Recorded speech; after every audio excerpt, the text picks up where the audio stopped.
If you're an average player, you want to be left alone, all right, because you want to be able to slide by. If you're a good player, you want to be coached. If you're a great player, you want the coach to tell you the truth every day. Did I hustle on that play? Did I make the right read? Did I play the guy with the right leverage? You want to know every play, because you know why? They want to be perfect. Everybody here makes a choice to do one of those three things. Welcome to the GOAT Consulting Podcast, a podcast dedicated to people striving to be a GOAT, the greatest of all time, serving it up in a way that you can get it in all stages of life. Hey, I'm Colby Jubinville, and welcome to another episode of the GOAT Consulting Podcast right here in VC Production in studio in Nashville, Tennessee. Always at the table. Well, there's somebody new at the table. We call them, the kids in the playground, they call him Spencer Thompson. We're so glad you're here with us today. Tyler is dealing with a family emergency, so we send well wishes to him. But Spencer Thompson, my good friend, who we're going to have on later. And to the left, the LinkedIn whisperer, the calming force to our show, my good friend all the way from Brentwood. We've known each other for over a decade now. I see you. It increases every time. Loves hip-hop, John Byers. John, we're so glad you're here today. We've got a great show for you. We'll talk about our guest in just a second, but we're going to always start off by saying this. We serve it up. We are the GOAT Consulting Podcast. We serve it up in a way you can get it. In our 20s, they teach us to get in a game. In our 30s, they teach us to stay in the game. In our 40s, they teach us to move up in the game because those 30-year-olds are so damn good. In our 50s, what the research says, we finally ask ourselves, what is it that I really want? I think our guest, over any other guest that we've had so far, represents that idea. 20s get in, 30s move up, 40s stay in, 50s, what do you really want? I like getting it. 50s, what you really want. And then the second thing, the second piece to the show, it's the big piece, it's the GOAT. And in sports, it's easy to see. It's people that they're recognized for their greatness. They elevate the play around those around them. But in business, it's people that compete on unique perspective, unique education, and unique experience. What they do gives them energy, and it gives other people energy, creating new levels of challenge and new levels of opportunity. And if that doesn't describe Merilee Kick, the founder and CEO of BuzzBallz, that I found in a gas station. Coolest name of anybody we've ever had on the show. In North Alabama. And I'm going to talk about that in just a second. And Southern Champion Brands, a taste of Texas. The empire just keeps growing. Is joining us today at the table all the way from her cabin in Montana. What part of Montana are you in? What part? Big Sky. Big Sky, Montana. I mean, just like the television show, we have hit a home run here today. We're excited for Merrilee to be here with us. You're going to share your story with us. We're going to change it up a little bit, Merrilee. We appreciate you taking the time to be with us today, and you've got an incredible story. Before we get serious, though, I need to know what's in that background, because it's the coolest background anybody we've ever had on the show. I mean, tell us. There's a gun. There is a bottle of moonshine, a gun. When do we get to come to the cabin in Big Sky? She serves it up in a way we can get it. Right there. John wants to know what's in the back. The guns, alcohol. Guns, alcohol, no tobacco. We are a tobacco-free environment. We've got so much more for you right here today. Merrilee, we're so excited that you've joined us. What's happening?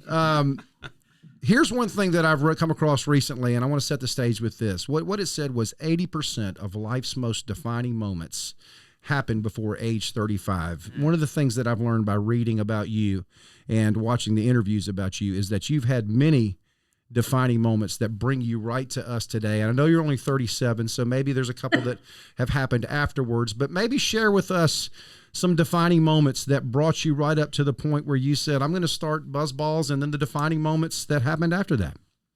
Gosh, that's a lot. A mouthful. I guess when I was, my parents were real young when they had me, like 17 years old.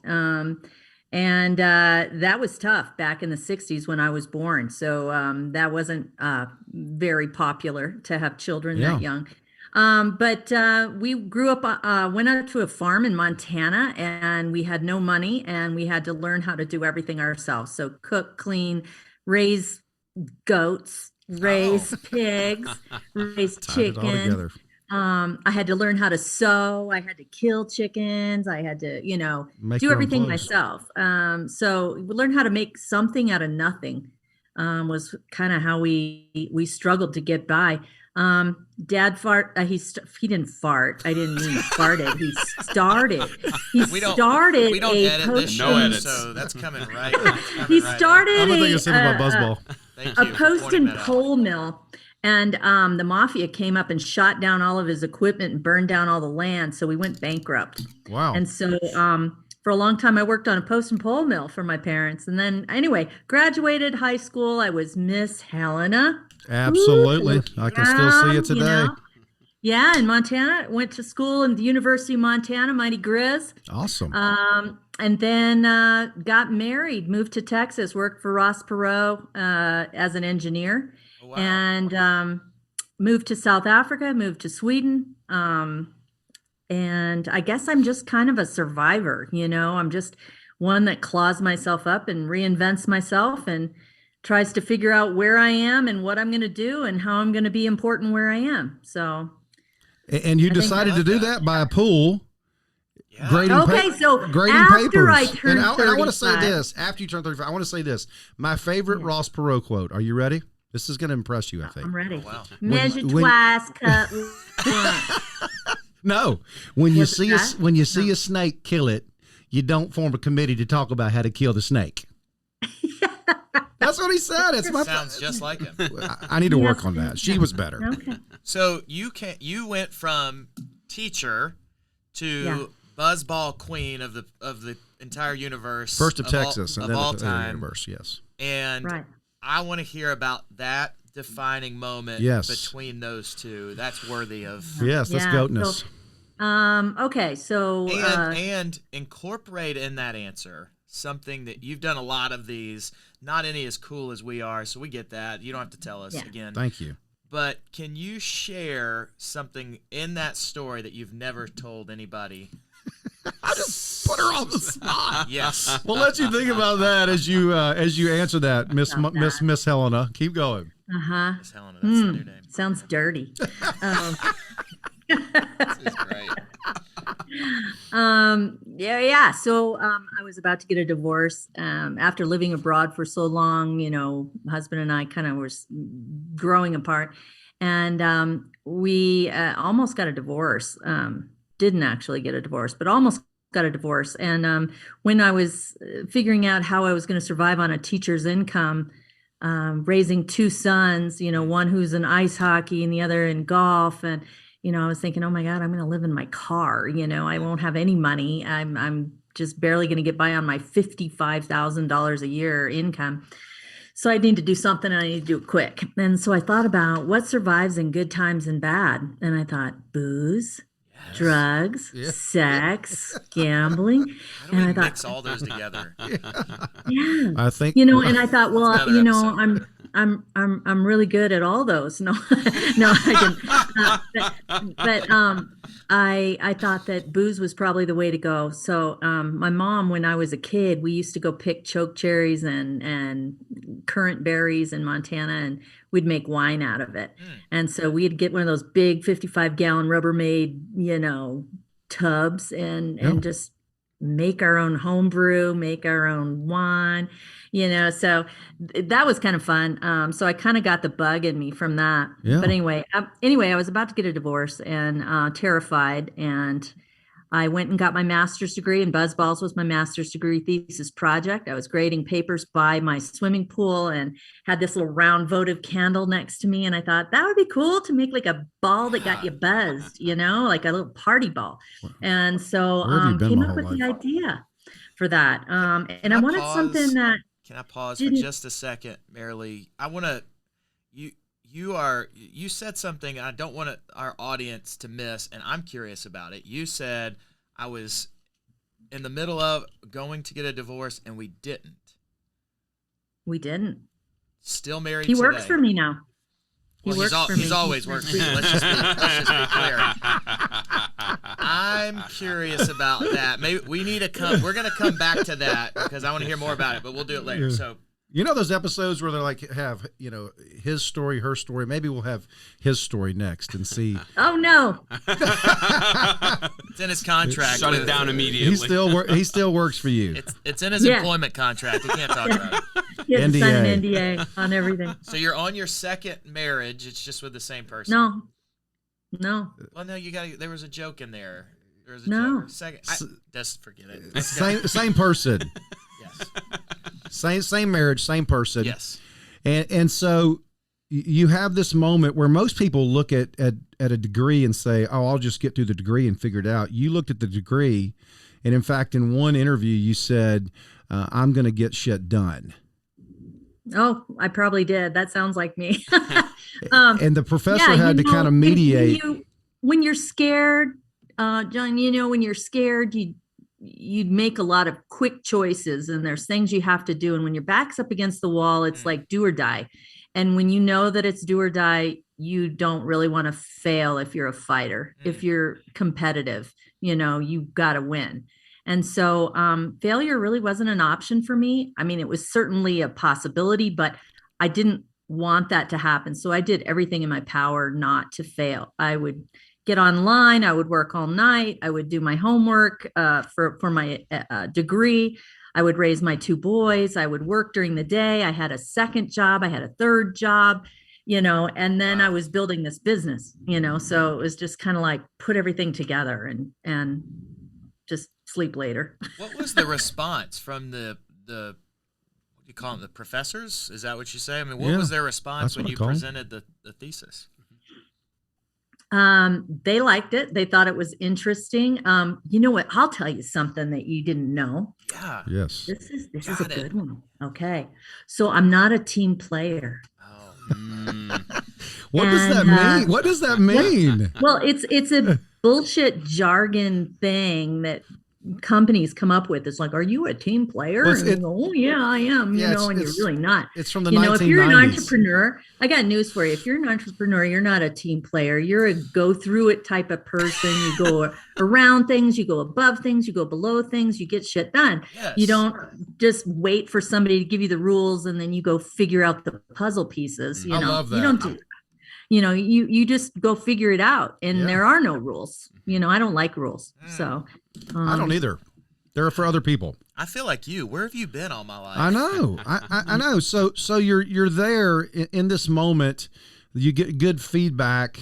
You actually sought out people on the campus of North Texas to give you feedback about how to build this product, right? No, I did it all myself. That's why I'm not a good team player. I had a little team. If you're ever in college and you get stuck on these little 5-person teams, they all suck because they don't want to do anything. They don't want to do the work. And then you have to do it all. And then so that's basically what happened. I ended up doing the financial plan and all the planning and all the expense of creating a prototype, and they were like, oh yeah, that's really cool, okay, great, I'm gonna go take care of my kids now or whatever, and they took off or sat in the sun or whatever they were doing. So guess what, when we come to present the thing, we're in front of the group of people, we're presenting what we called it party balls at the time instead of BuzzBallz. So I went out there and I had already gotten the trademark on party balls. I'd already gotten the trademark on BuzzBallz. What year is this, by the way? What year is this? 2009. Okay. 2008, 2009. Hey, can I ask one quick question because I think this is important for the audience. So you call it party, and you realize that that's not going to get you to where you want to go, and you take it one step further and you call it buzz, which is controversial, right? So what was but let me back up. All right.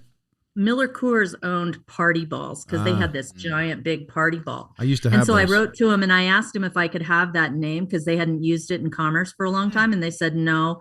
And so what I did was I bought the domain name of partyballs.com and I pointed it toward buzzballs.com, and I thought, well, BuzzBallz works, balls that get you buzzed, that works for me, and yeah, it's a little controversial, but it's the truth, and people want what they pay for. That's right. Yeah. Well, and you'll attract the right people. Right there. All right. But what bothered me back about my professor, this is important. Oh, yeah. I'm not a team player. They gave me a B. My team you got to vote for your peer reviews. So I got a B from all the peers in my little four or five group. They gave me a B, but I had done all the work, and the professor gave us an A for the project. On what grounds did you get delivered a B? Because they said you weren't a team player? They said I wasn't a team player. Hey, let me tell you something. If I was your professor, not only would I have invested, I would be sitting there, cheerleading you on. Imagine these 4 people that are in this group now, and they watch these interviews, and it's the $70 million empire. Listen. And they were out sitting in the sun and doing whatever they do, and she's out here crushing it in Montana, Miss Elena. It's been a long time since Professor Ellis has reared his head on this show. I know. Early on, Professor Ellis came out because I remember sitting in Marketing 3000 at University of Georgia. Go Dogs. There it is. Was there a national Alabama. championship game this Alabama. year? Maybe. So, and he said, if you get an offer for a $50,000 job upon graduating, you need to take it. And I thought, I don't buy that. No. I don't buy it. You don't subscribe to it. He said because you're not a team player You need like to her. take it and be grateful. So You know the saying about college professors, right? Those who can do, and those who don't can't. say it. Those who can't teach, and those who can't teach PE. That's the old Woody Allen joke, right? But if you can do, That is not funny. If you can do, that is just so not funny. Because I was a teacher and I had somebody tell me that. I've got to finish. So people used to say that to me, and here's what I come back with. Finally, I thought about it and thought about it and thought about it, and you're a great example. But if you can do and teach, you get paid for your value and not your time. And that's what I think happened for you. Is you taught it, and you did it, and now you're getting paid for your value, not your time, building this vertically integrated family business. do you believe that? Totally. Well, I'm not asking you. I'm asking. Meryl, I believe it, but we have a guest here. Did you know that? Sometimes gets lost. Merilee, what is? See, my professor, he gave me an A anyway because he said, I don't want to be the one that, gave you a B. And then he came back and gave me the Distinguished Alumni Award. of course he did. Yeah. And then asked for a So check. cool. Didn't you get And the guess what? Distinguished I Alumni have something Award? else too. I did, yeah. The cherry on top was this year they asked me to be the commencement speaker for the School of Business. my Did you do it? Congratulations. Did you already do it? I already did it. Is it Yeah. recorded? I'm sure they recorded it. I mean, We're it was gonna on put that up on teleprompter. our website later. It'll Yes. be there for the audience. Okay, I have a question to kind of get us a little bit back on track and Okay. still You're pull- the one that said, tell us something that you haven't told anybody else. I She's did. told us several things. She's crushed it. yes. She's not a team player. We love that. So She makes her own clothes. what Yeah. one of the things of frameworks that we talk about on this show is your 20s, 30s, 40s, 50s, and Colby walked through that a little bit earlier. So let me ask you this: what is one thing in your that you believed this ought to be good. in your 20s that you no longer subscribe to today? That is not true. Oh, okay. So when I met my husband, he was my boyfriend at the time, I thought that to win his heart, I needed to be like his mother. Oh, this is good. This is good. Oh boy. And so I have to talk really quiet because she's here. Yeah. Go get him and bring him in. Upstairs right now. Is he on the clock? He's taking some FMLA right now.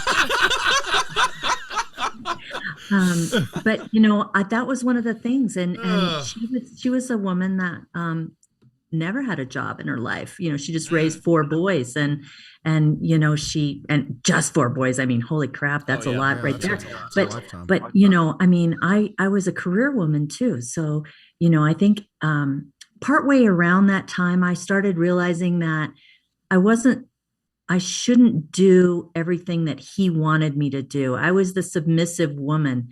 Can you see me being submissive? I mean, just for one you freaking messed that second. if you were trying to be like his mom, you messed that up really bad. Yeah, so I really screwed that up, and I wasn't being true to myself, and then one time I finally figured out when I had 2 babies and no formula and no diapers, and I was stuck on a plane because he told me not to pack all that because it was too heavy, blah, blah, blah, and I needed it in my go bag instead of on my what do you call it, the baggage, that was checked on the plane.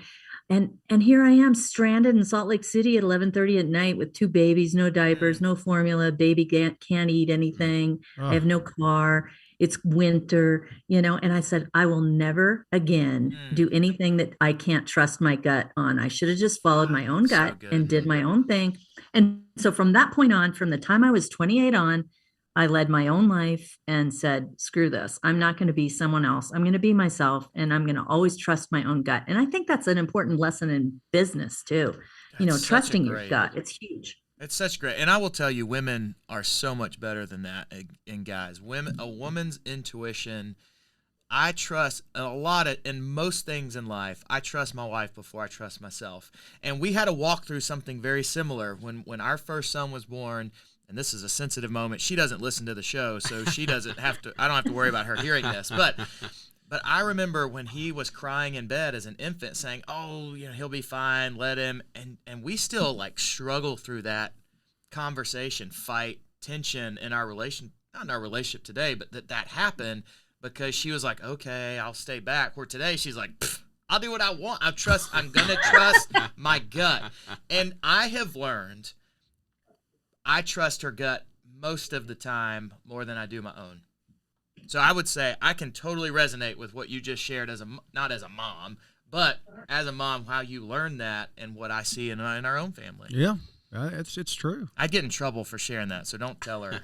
We won't. Yeah, don't. Might have to take some everything FMLA stays time right off. here. Yeah, I'm not It's all happy about confidential. but it was a guidepost for me in a significant growth through my 20s. That would be one of my things. I like that.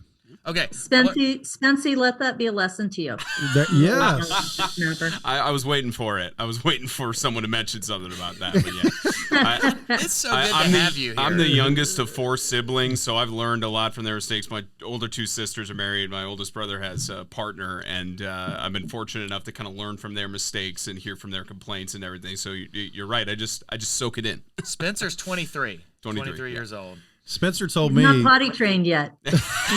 Well, Just barely. Spencer and I were talking, and I said, do you ever think you're going to get married? And he said, yeah. And I said, so what are your thoughts on that? He said, well, Dr. Jubinville, I'm going to look at her. I'm going to say, if you want to wear this ring, you're going to have to sign this thing. And that's a prenup. And so, jeez, wow. He's putting words into my mouth. He suggested he that. does that, Spence. He suggested that. He does it. He does it, Spency. All right, Merrilee. That's 90s hip hop, by the way. I was doing that for you. Thank you. One of the ways that we honor our guests is that we ask for their own definition of a GOAT. Greatest of all time. We want your definition, and then to follow that up, we would love to hear who you look at in your own life as a GOAT. Okay. Well, in terms of what is a GOAT to me, besides up here in mountain towns, Billy Goats and stuff. Yes. But Which, by the way, just a quick insert to give you another thought, a moment to think. This podcast would have been called the GOAT Podcast. Colby and I disagree on how we ended on GOAT Consulting Podcast, but my recollection was the GOAT Podcast already existed for someone that teaches people how to raise goats. And therefore, we had to insert a different word, hence now we are at the GOAT Consulting Podcast. That's right. I think confidence, self-confidence is one of the most important things a GOAT has. They're self-sufficient. Now, that doesn't mean they do everything themselves, but they know who has what, and they know how to go ask for it. What you just shared, based on what I've heard you say up to this moment, had to be a hard thing. Like I know I can do a lot of things really good, and yet having to relinquish some of that control, self-sufficiency. No. I think it's important to be able to look at, if I need somebody to move a mountain, I know I don't have the strength to, and that big burly guy over there can do it. I'm going to go ask him, but I'm not afraid to ask him, but I know he can do it, or I know this mechanic can fix my car, or I know that this person has all these relationships in this area that I really need to get to. I'm going to be nice to that guy, so, I think that it's understanding what your talents are and being able to assess other people's talents and being able to tap it, and be, not like wrap it and tap it. Stop it back there. I can hear you laughing. You nailed But that. I just, just the winners, you find winners in their areas and you hang around with the winners instead of a bunch of losers. You hang around with people that are problem solvers, people that are survivors. Surrounding yourself with people that are other goats. That's what goats do. Well, I love that. And one of the problem-solving lessons you learned early on was in getting this company started was using cows for collateral. Oh, we gotta bring that. We gotta save that for the. That's a little foreshadowing for. Okay, some for foreshadowing. Thank you. That was well placed then. Thank you. Okay, so great definition of a goat: self-confident, self-sufficient, assessing others, wrap it and tap it, surrounding yourself with other goats. Can you share a goat? And let me, as you're thoughtful around that, for the first time in this show's history, Yes. I am going to dethrone one of my goats. Oh boy. Okay. An early episode, one of my goats was Zima. I don't know if you remember Zima. They are fantastic. Oh my They are now in second place. Yes. When it comes to BuzzBallz. They have, yes. Thank you. They have been That grapefruit drink that made you feel so good in 8th grade has now been dethroned. I was in 8th grade when I tried it the first time. How did you know? Because I know everything about you. I was in a tailgate prepares, John. in Athens, right. University of Georgia. You have dethroned my goat for the first time in 70-some episodes. Thank you for that. And thank you. I want to say this because I stopped at this gas station on my way down to Orange Beach, Alabama, where I grew up, the Floribama. Have you ever been to the Floribama? It's this bar that sits on that Alabama-Florida line. That makes sense. And we call it the Bama for those of you that are around there. And BuzzBallz needs to be at the Bama. But on my way down, we stop at this gas station, and I walk in there, and it's eye level, and it says BuzzBallz. And I'm like, what in the world is that? And so I pick it up and I start looking at it and I was like, do people buy these things? He goes, yeah, every day we sell out almost every day. and so then I email her. I email Merilee, actually info at Southern Champion. And I said, hey, I mean, I know you don't know me, but I'm 50 years old and I can't, and put in parentheses, and shouldn't drink like I did in my 20s and my 30s and 40s. And I want you to know that I love the fact that you've created something that doesn't fill you up, that doesn't bloat you, that does give you a nice little buzz. And thank you for giving me a little bit of life left in my 50s. And then I said at the end, thank you for making America great again. That was so funny. I was in the car with my husband and his mother, and we were going down the highway when I got your email. I cracked up. I read all of the info emails that come in to our company just because I want to know what's going on. How many of those do you get on a daily, weekly basis? Probably about 30, emails of random people from around the U.S. or international that say, hey, just want to know, Are they ugly? Like, are they mean? No, are they mean, or most of them nice? Most of them are complimentary or nice, or they say something like, "These are amazing, amazeballs," or something. But I've never had "We made America great." You did. You had. You are continuing to do. What's the meanest one you've ever got? Because that's probably stuck with you. There's no way you could say anything mean about it. I've had some really funny ones. I've had some really drunk ones that, call in and, like on voicemails, it's like, oh my God, this is so good. A voicemail. Maybe I'm jiggling, Fantastic. Okay. You got to share a goat. Who is your goat? Person, place, thing, time, moment. We've had goat moments. We've now had our first dethroned goat. Who is Merilee's goat? I think probably my son. Oh, there you go. Isn't that weird? I think my tell us why. I've both my sons, but they're both strong in different ways. Alex, just because he's so kind and so nice, so competitive, and he's so logical. He thinks about everything. He's a good, what do you call it? Yin to my yang, or wing to my wang, or whatever. Wing to my wang. Got it. More 90s hip hop. Yeah, Alex. Alex is his name. Yeah, Alex. Okay. He's really good at that kind of stuff, and he always has good arguments. He should be an attorney. He's a lawyer. He could be a lawyer. And what does he do for you, for your company? He's our president of our company, but he's one of the ones that helped me start it from the get-go. And then there's Andrew, my youngest wild child. He's kind of got my wild child vibe, and he's my fisherman, my hunter. If ever I don't want him to do something, I tell him, don't do that. And then he does it. You know, he's just one of those people that does the opposite of whatever you tell him I to could do. connect with that as the youngest. I connect with that very much so. And I was the oldest, and I connect with that, you know, because my mother and father would tell me, oh, Merilee, don't go to that movie theater with that bad boy Monty Love. He's bad. You know? Where is Monty Love Wonder where he's today? at. Where is Monty Love today? That name. Where is is beautiful. Monty Love? So, yeah, I got drunk on tequila with Monty Love instead of going to the movie. That's a bad one. I think I'm kind of getting drunk on tequila as we speak, so I don't know. I think I saw Monty Love in a 1980s movie. I can't remember. I think so too.